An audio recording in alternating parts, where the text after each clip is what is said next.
కేంద్ర పౌర విమానయాన శాఖ మంత్రి రామ్మోహన్ నాయుడు గారు ఏదైతే ఒప్పందాలు చేసుకున్నారో విమానాల తయారీ కూడా భారత్లో తయారయ్యే విధంగా దానికి సుమారుగా ప్రతి చిన్న నగరాల మధ్యన ఎయిర్పోర్ట్లు రన్ చేసేటప్పుడు తక్కువ వ్యయంతో తక్కువ కాస్ట్తో టేకాఫ్ విమాన ప్రయాణాలు జరిగేయడానికి వీలుగా చిన్న చిన్న విమానాలు, పెద్ద విమానాలు అయినప్పుడు ఏమవుతాయంటే ఒక 200 మంది 300 మంది పట్టే విమానం, దానికి తగ్గట్టు కార్గో, దానికి తగ్గట్టుగా ఛార్జెస్ అవన్నీ కూడా పెద్ద స్పేసియస్గా కావాలి. అలా కాకుండా ఒక 80 మంది మ్యాక్సిమం 150 మంది పట్టే ఫ్లైట్లు చిన్న చిన్న మినీ బస్సు లాగా అనమాట. అంటే బస్సులో ఇప్పుడు 50 మంది పడతారు, ఇంకొక 30 మంది ఎక్స్ట్రా, మినిమం 80 మంది పట్టేలా ఫ్లైట్. అది ఈజీ అవ్వడం వల్ల ప్రయాణికుడికి సులభతరం ఉంటుంది, దానికై ఇంధనం ఖర్చు తక్కువ ఉంటుంది. అలాంటి ఫ్లైట్లు తయారు చేయడానికి నిన్న ఒప్పందం కుదుర్చుకున్నారు.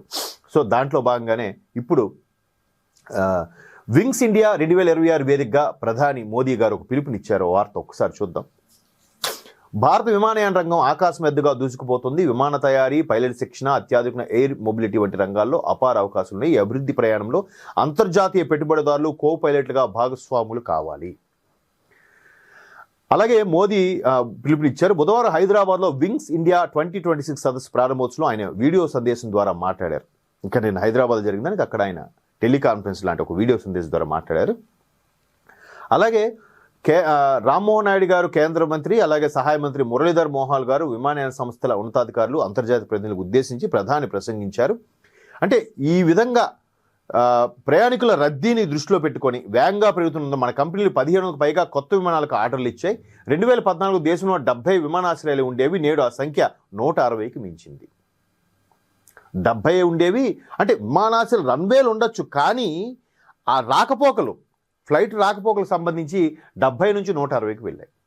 ఉన్న 28 రాష్ట్రాలకు సంబంధించి ఏదైనా చూస్తే 160 రన్వేలు ఎయిర్పోర్ట్లు ఉన్నాయంటే నిజంగా మనం చాలా గొప్పగా ఆవిష్కరించు. మరోవైపు వరంగల్ సంబంధించి కూడా ఒక ఎయిర్పోర్టుకి ఆల్రెడీ సన్నద్ధంగా ఉన్నారు. అటువైపు ఆంధ్రప్రదేశ్లో కూడా సుమారుగా విశాఖపట్నం, విజయవాడ, రాజమండ్రి, కడప, తిరుపతి ఇలా ఉన్నాయి.